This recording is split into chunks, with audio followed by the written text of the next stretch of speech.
Welcome to Map Your Mind, where oceans speak in waves and stars guide the way home, where time begins before the world awakens, and where a nation, small in size, vast in soul, drifts gently across the heart of the Pacific. Today, we journey to a place where land meets eternity. This is the story of Kiribati. Far from the hum of crowded cities and towering skylines, Kiribati floats in the middle of the Pacific Ocean, spread across 33 coral atolls and islands, some of the most remote inhabited places on Earth. But though small and scattered, Kiribati is ancient, resilient, and breathtakingly alive. The ancestors of Kiribati were ocean navigators. Long before maps were drawn or compasses spun, Micronesian and Austronesian seafarers sailed the swells, guided only by wind, stars, and memory. Over 2,000 years ago, they arrived on these fragile coral atolls, low-lying rings of land embraced by lagoons. They brought with them stories, chants, customs, and the great Polynesian tradition of voyage. They adapted not to towering mountains or fertile plains, but to a world of sky and sea, where each coconut tree became precious and every drop of fresh water sacred. For centuries, life in Kiribati was measured by tides and seasons. Communities were tight-knit, ruled by village councils, and guided by the Manaeba communal meeting house that served as the heart of every island. Here, elders shared legends of gods and creation, of spirits that lived in the waves, and ancestors that watched from the stars. Then came the 18th and 19th centuries, when European ships began to dot the horizon. The first recorded sighting was by British explorers in the 1760s, and soon after came whalers, missionaries, and traders. The islands were forever changed. In the late 1800s, Kiribati, called the Gilbert Islands, was annexed by the British Empire and folded into the colony of the Gilbert and Ellice Islands.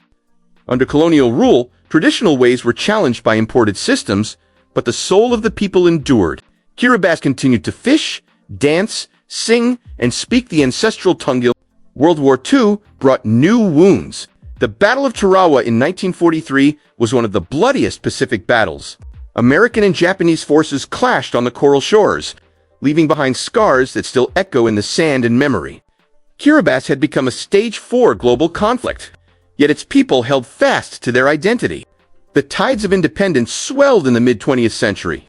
The Ellice Islands split away to form Tuvalu, and in 1979, Kiribati declared independence, a new nation born under the equatorial sun. Its name, Kiribati, is the local pronunciation of Gilbert's reclaimed legacy spoken in island rhythm. But Kiribati's journey is unlike any other. It is not defined by skyscrapers or armies, but by the quiet courage of those who call the ocean home. And today, it faces a new battle, not of empire, but of existence. Kiribati is on the front line of climate change, with much of its land just 2 meters above sea level. Rising oceans threaten to swallow whole villages. Salt water invades gardens, storms eat away the coast, and the people fiercely proud must imagine a future both rooted and adrift. Some have relocated, others plan. All hope, because Kiribati is not just land. It is life, memory, ancestry, and yet, through all the challenges, beauty shines.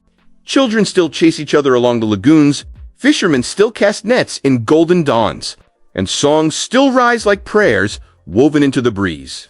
Fun fact, Kiribati is the only country in the world that crosses all 4 hemispheres, north, south, east, and west. It also hosts the very first sunrise of each new day on Earth. In Kiribati, tomorrow begins today. This is Kiribati, where the land may be thin, but the spirit is endless. Where the ocean isn't a barrier, but a bridge. And where time, like the tide, flows in ancient rhythm. Where will your mind travel next?